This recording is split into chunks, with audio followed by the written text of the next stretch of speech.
प्यारे दोस्तों, ये फ़कीर योगी वीरेंद्र योगी आपको अभिनंदन करता है और मैं अपने जीवन में हमारे जो सबसे आनंददायक होते हैं क्षण, उनका विवरण करना चाहता हूँ, आपके सामने प्रस्तुत करना चाहता हूँ। प्यारे दोस्तों, मैंने कभी संस्कृत में पढ़ा था, काव्य शास्त्र विनोदेनो कालो गच्छति धीमतां वैष्णने चौ मूर्खानाम निंद्रिया कलहनवा। कहने का मतलब है कि जो भी ज्ञानवान, विचारवान, बुद्धिमान व्यक्ति होता है उसके जीवन के हर क्षण ज्ञान की उपलब्धि में होता है। जैसे विवेकानंद हो, बुद्ध हो या अनेक ऐसे महापुरुष हों, इन्होंने पूरी जिंदगी ज्ञान की आराधना उपासना में लगा दिया। मेरा सौभाग्य था कि मैं प्रेरणा के रूप में अपने गुरुओं से सीखा और पूरी ज़िंदगी लगा दिया ज्ञान की तलाश में। और यही क्षण हमारे जीवन में सबसे होता है, सबसे अद्भुत होता है। प्रकृति की गोद में पलता हुआ दिन रात अध्ययनशील रहता हूँ और जो मैं सीखता हूँ उसे सोचता हूँ और अपने जीवन में उसे प्रयोग करता हूँ। इसीलिए मैं अपने आप को एक योग गुरु के रूप में स्थापित किया। और योग गुरु का मतलब है जुड़ना शरीर से मन को। जब शरीर और मन जुड़ जाए, सर्वशक्तिमान सबल घुसदंड है, फिर ज्ञानवान, विचारवान, बुद्धिमान मस्तिष्क से जोड़िए, तब एक बुद्ध और विवेक की तरह आपकी रचना होगी और फिर आप मानवता के कल्याण के लिए, विश्व शांति के लिए अपने आप को समर्पित कर दीजिए। प्यारे दोस्तों, यही मेरे जीवन का लक्ष्य है। जब मैं लोगों को बिल्कुल पॉजिटिव मेंटल एटीट्यूड में जाके सकारात्मक विचारों से उनको प्रेरित करता हूँ तो सारे सकारात्मकता मुझ में ही समा जाता है, यही आनंद की उत्पत्ति होती है। तो प्यारे दोस्तों, आपसे ये निवेदन करता हूँ कि आप ही ज़िंदगी में हमेशा विचारवान, ज्ञानवान, बुद्धिमान बनने की चेष्टा करिए और जितना ही प्रयास करेंगे उतना ही उसमें आप लीन हो जाएंगे। इसीलिए योग सूत्र में पतंजलि ने कहा था, यामा नियमा आसना प्राणायामा प्रत्याहारा धारणा धाना समाधि। समाधि वही अनंत शांति और सुख का अनुभव जो मुझे हो रहा है। क्योंकि जब मैं लोगों को चेतना जागृत करने के लिए पवित्र विचारों से सत्य, न्याय, प्रेम, शांति, अहिंसा, दया, करुणा, प्रेम, स्नेह के रास्ते पर ले जाता हूँ तो वो सारे गुण मुझ में ही आ जाते हैं। मेरा मस्तिष्क उससे सेचुरेटेड हो जाता है, पूर्ण हो जाता है और इसीलिए अनंत ज्ञान और शांति का एहसास होता है। इसीलिए मैं आपको निवेदन करता हूँ, हम और आप वही हैं जो सोचते हैं। तो पतंजलि योग सूत्र में सारे अच्छे सोचों को ही दिया गया है। यामा में दिया गया है अहिंसा, सत्य, आस्था, ब्रह्मचर्य और परिग्रह। नियमा में भी उसका चर्चा है, स्वच्छा, संतोषा, तपसा, स्वाध्याय, ईश्वरा, परिधाना। और फिर शरीर सबल करने के लिए आपको आसन सिखाया जाता है और इसके बाद प्राणायाम करेंगे तो शरीर भी सबल होंगे, क्योंकि आपके सारे सेल्स ऑक्सीजनेटेड हो जाएंगे। और फिर pratyahara, internal focusing of all your limbs, sense organs. तो इसीलिए अपने आप में सर्वशक्तिमान अनुभूति करेंगे आप।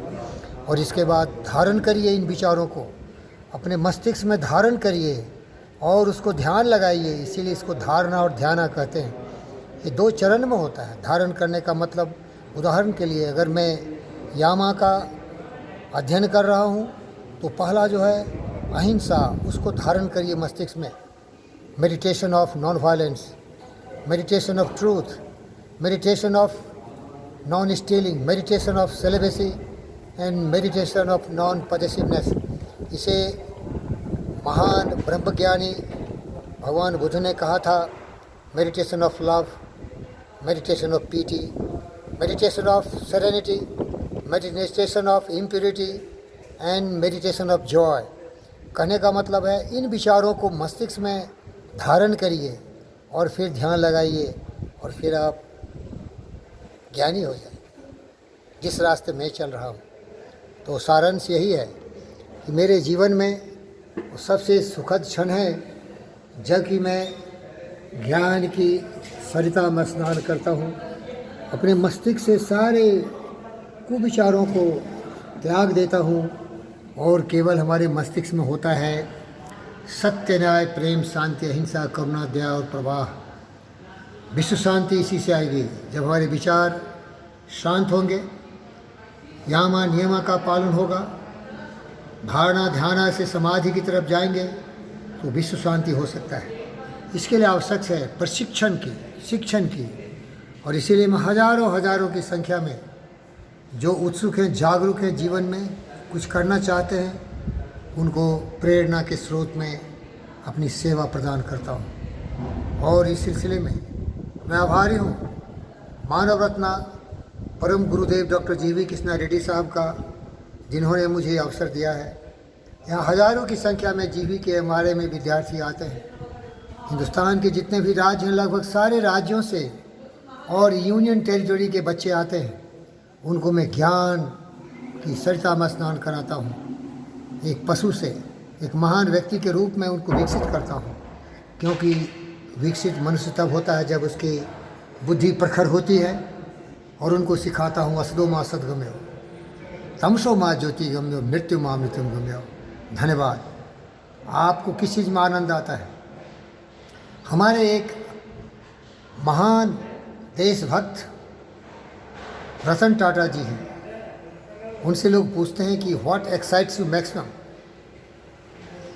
तो कभी कभी जोक में बोलते हैं कि what excites you maximum I can not tell you publicly. लेकिन मैं जानता हूँ उनको सबसे ज़्यादा आनंद आता है जब वो ऑटोमोटिव टाटा मोटर्स के बारे में सोचते हैं। तो प्यारे दोस्तों, मैं इस मानव शरीर रूपी जो मोटर्स है, मशीन है, उसके बारे में सोचता हूँ। शरीर से सबल, मस्तिष्क से प्रगतिशील, विचारवान, बुद्धिमान, ज्ञानवान, मर्यादा पुरुषोत्तम राम के विचारों वाला, लीला बिहारी कृष्ण के शक्ति वाला, बुद्ध के परम ब्रह्म ज्ञानी और विवेकानंद के विचारों वाला व्यक्ति बनने की मैं साहस और उत्साह रखता हूँ। और इस निर्भीकता से मैं लोगों को भी उसी रास्ते ले जाता हूँ। आपका धन्यवाद। जय हो। याद रखिए, काव्य शास्त्र विनोदेन कालो गच्छति धीमताम व्यसनेन च मूर्खानाम निद्रया कलहनवा। ज्ञानवान बनिए, विचारवान बनिए, योगी बनिए, उपयोगी बनिए, जीवन को अमर करिए। कबीरदास जी, जिसका भी मैं शिष्य हूँ, वीरेंद्र दास, योगी फ़कीर योगी, कहता हूँ, कबीरा जब हम पैदा हुए जग हंसे हम रोए, ऐसी करनी कर चलें हम हंसे जग रोए। धन्यवाद प्यारे दोस्तों।